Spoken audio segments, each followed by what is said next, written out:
Hi, this is Stitching Pink, and in this video I'm going to share with you some of my tips for hand appliquing an English paper pieced block. And what I'm using here is a piece of a vintage linen. Looks like it was a cocktail napkin, and it's not going to live a life as a cocktail napkin because most people don't live that life anymore of fine linen that gets pressed and starched. So I'm going to turn it into just something decorative and pretty, just for fun. The block I'm appliquing is one of the smaller blocks from Brimfield Awakening. And I've kind of done a little bit of fussy cutting using some of the Jen Kingwell lollies. To get started, when I have my block, which is nicely pressed, I've also pressed and starched my linen. Then I'm going to be using an applique glue. Any applique glue is fine. And this will adhere the piece down to the linen. I have a little pair of scissors, a thimble, a needle puller. I'm also going to be using, this is your sew line glue, like occasionally, and then another pair of scissors. As far as thread, this is the 80 weight Wonderful. This is the Sudali thread. You can use a 60 weight thread. You could use silk thread. I would avoid using cotton thread because it tends to break, but some people like to use cotton thread and that's fine. And then as far as needles, I'm going to use either an 11 milliner or a 10 sharp. And it kind of depends on how my hands are feeling. The 10 sharp is about as big of a needle as I will use because a larger needle tends to leave some holes behind. But a sharp is just a little bit shorter. You could also use an applique needle if you like. It's really whatever needle works best for you, but a pretty thin needle. So let's get everything ready here. So I've decided that I want to place this in a way that it talks to this lovely little, looks like handwork that was done here at the bottom, pulled thread. And so I'm figuring out that's about where I want to place it. But while getting it ready, I noticed that I have all these flags here. And what I've done here is I've actually gone ahead and glued those back beforehand. And you don't have to do it this way. I'm going to leave one unglued so you can see what to do if you come up to a flag that's still kind of popping out on you, how to deal with it. But a little bit of time preparing your piece before you start appliquing will just save you a little bit of a headache as you're doing the process. So let's turn this over. So you can see these, I've already glued those flags back. Do not cut your flags. That is your seam allowance. So I'm going to take a little bit of fabric glue here. I'm going to put a little bit of glue on the flag and fold it back just like this. And then I'll put a little bit of glue behind and press it back. So this is exactly what I would be doing if I came up to this, if I was appliquing it with leaving the flag. And then I just take my fingernail and sharpen that point. So let's go do this one. This one, it's a little, not much of a seam allowance. So actually with this one, I'm just going to fold it back out of the way. A little bit of glue there.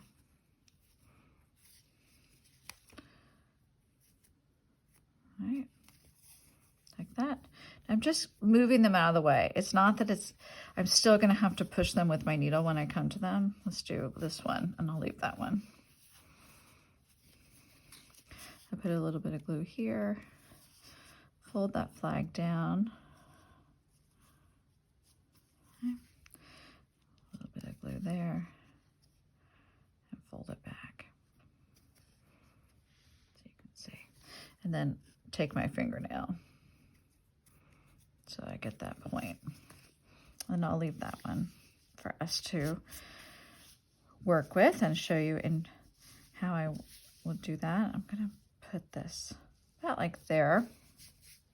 Now, When I was first doing applique of English paper piece to backgrounds, I machine basted everything.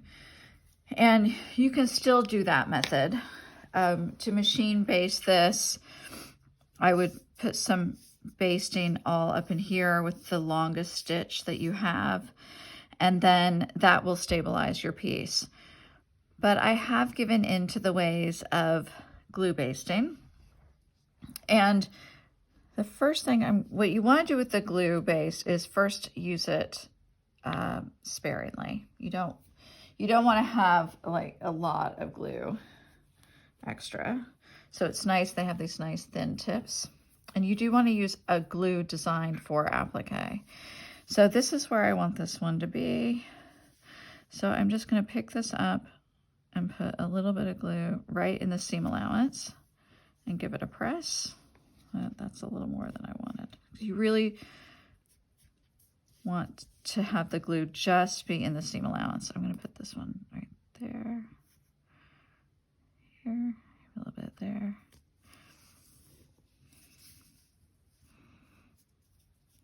And it will stick. I mean, you just have to let it dry. I'll put this down on top of it. And then I work opposites. You see, I'm just putting it into the seam allowance. I'm not putting it on the paper. And you'll also notice that I'm leaving the papers in, and that is because it will keep the shape perfect. If I take the papers out, there's a chance I could pull this out of alignment, but by leaving the papers in, I'll be able to get nice, exact seams, edges, and then we'll cut the papers out when it's done. If you were to machine applique this, I would take the papers out ahead of time. Just press really, really well, and then take the papers out.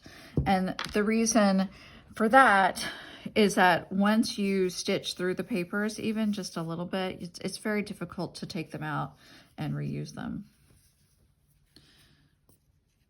So the reason why I'm gluing as much as I am is that when you're doing something by hand, you're putting your energy into the thread, which then is transferred into the fabric. And what can happen is that over time, as you're working on a piece, everything can begin to kind of shift on you.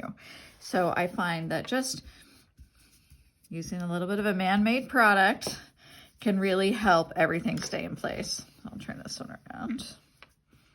So you can see it's on there, lifting this up. I'll do this one.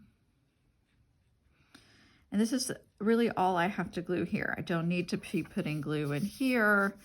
I'm just, again, it's just to stabilize the piece. And this one, since I know I'm going to do this little flag, oh, let's put a little bit of glue down here.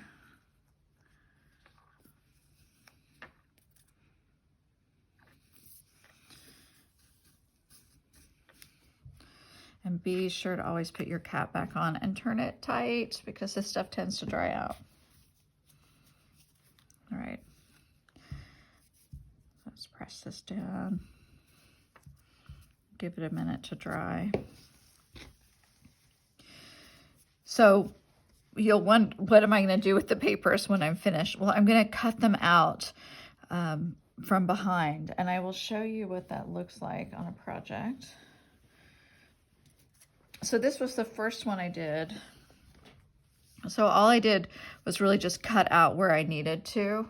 I didn't cut out all into the seam allowance, just enough to kind of open up in here and get out the papers.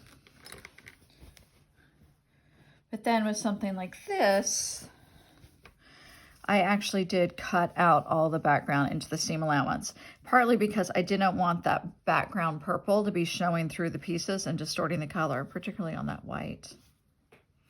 And you can see here where I had the glue. Okay, so not a lot of glue. Like I'm kind of stingy with it, so that's good. All right, I've already got my needle threaded, and With a piece this small, I feel like I could pretty much work around this way, but in a larger piece, I will often work one side and then work the other side and work opposites, again, so that the piece isn't twisting and moving out of position. Let's see, what needle do I want to start with? We'll start with this little sharp.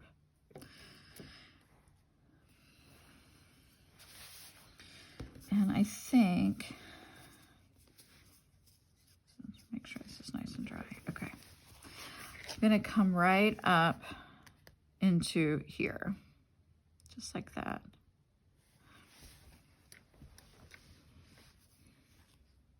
Oh, best laid plans. Oh, did I grab it? Already came unthreaded. Well, we're gonna pull the other one.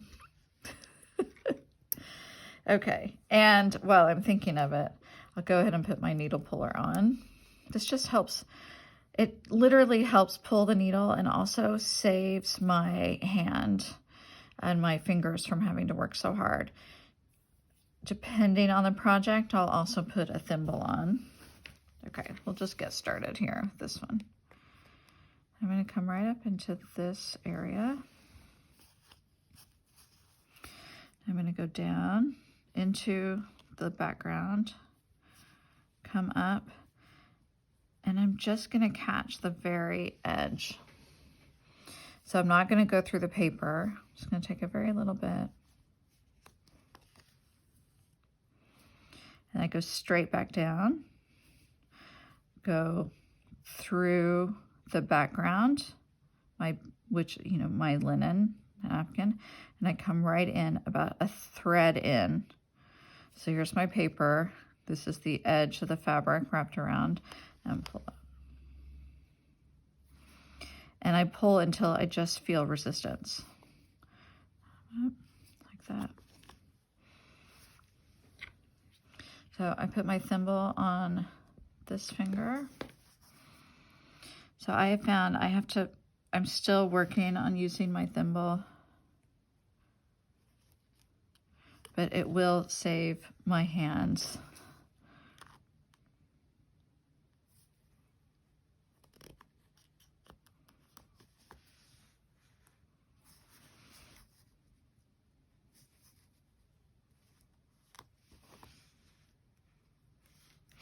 And I'm just going to keep working around. So you can see it's really nice with the papers in because I'm not worried about pulling that edge out of the curve. So I'm still going to have that nice curve. And one of the things I really like about doing this by hand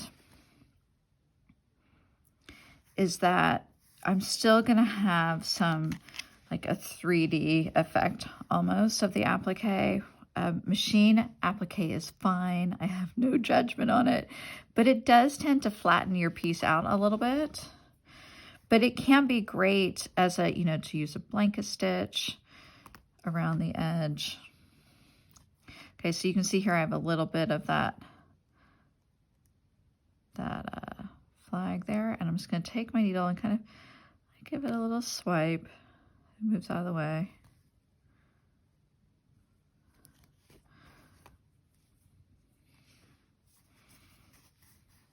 The glue really helps just holding this in place. Now I'm going to come right up to the point and go right through it.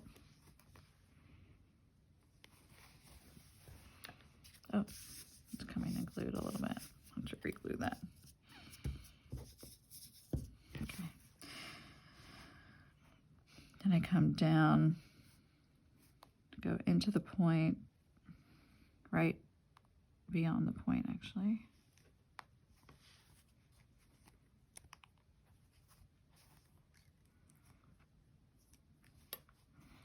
Now I'm going to come up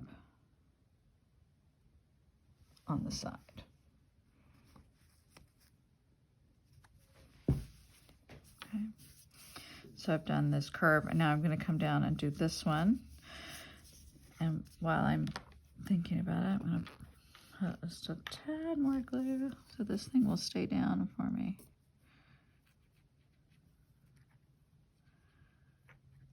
I was so eager to get started, I didn't really let it dry enough.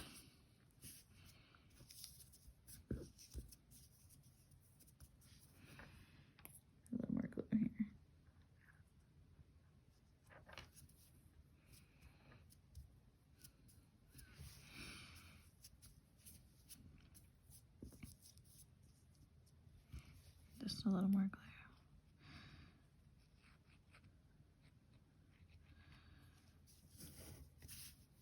Hold that in place.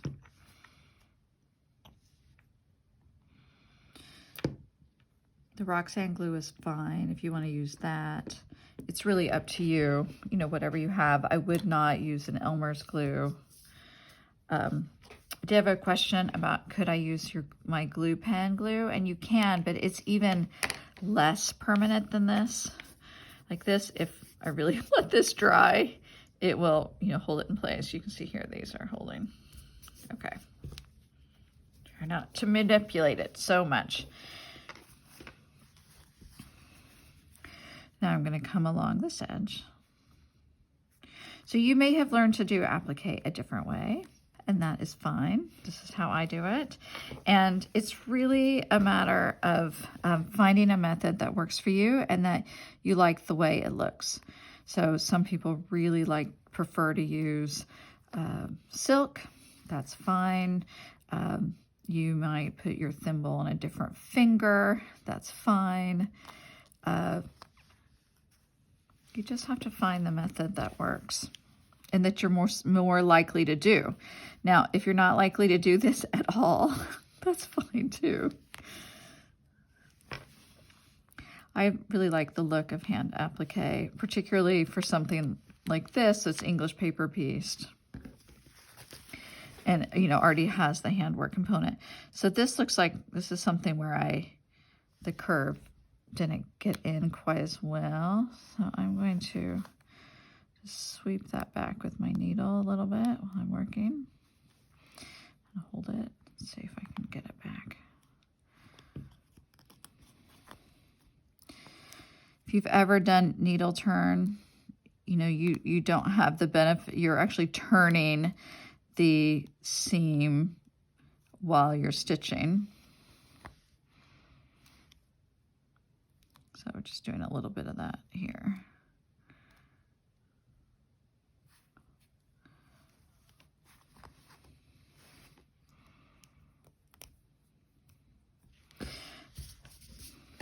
Now I'm almost to this corner.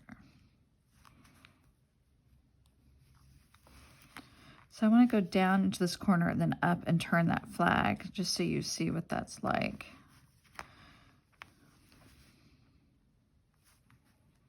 I'm going to go all the way down here, right up until that point.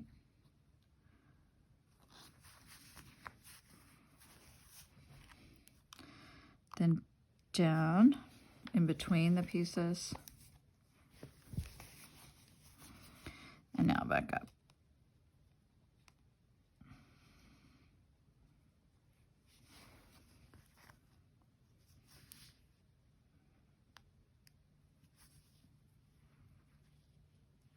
Oh, piece. Okay. And I'm going to come back up this way. So you'll note my stitches aren't teeny tiny, partly because I know this is just decoration.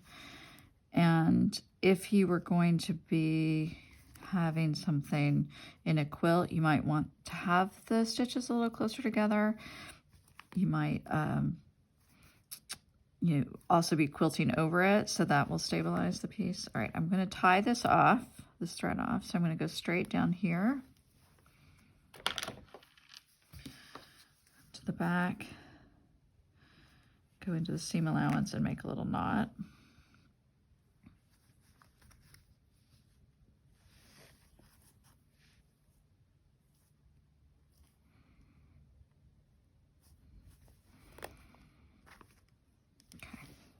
I have to thread another needle.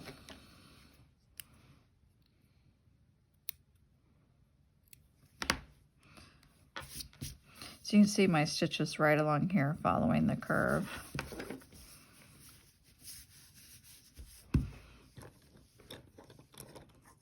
Thread my needle.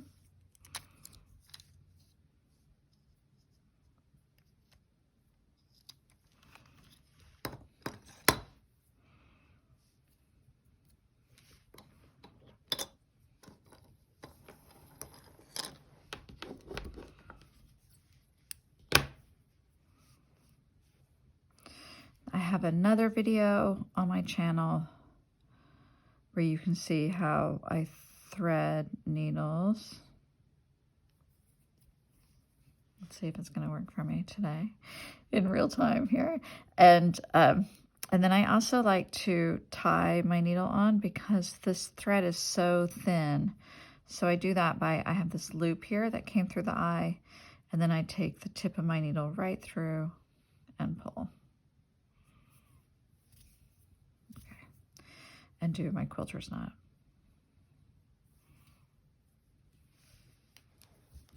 Go back to where I ended there and come right back up here.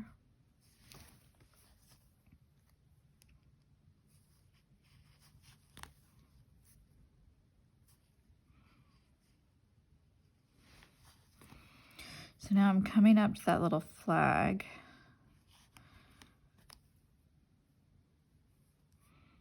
I go one more. Okay. So I'm going to do basically what I did where I glued before. I'm going to fold this in down.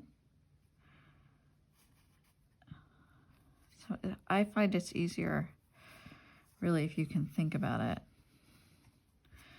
So I've just pushed that back. And now I have to hold pretty tight with my left hand, my non-dominant hand. And I'm going to come up to here. One more.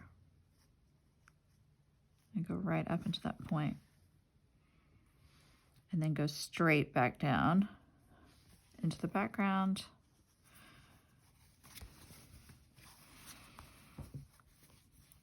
And now come along the side and work back down. So these stay pretty well glued. This one's a little, that one doesn't like it. So gluing and letting it dry is probably a better idea. And I'll just keep going.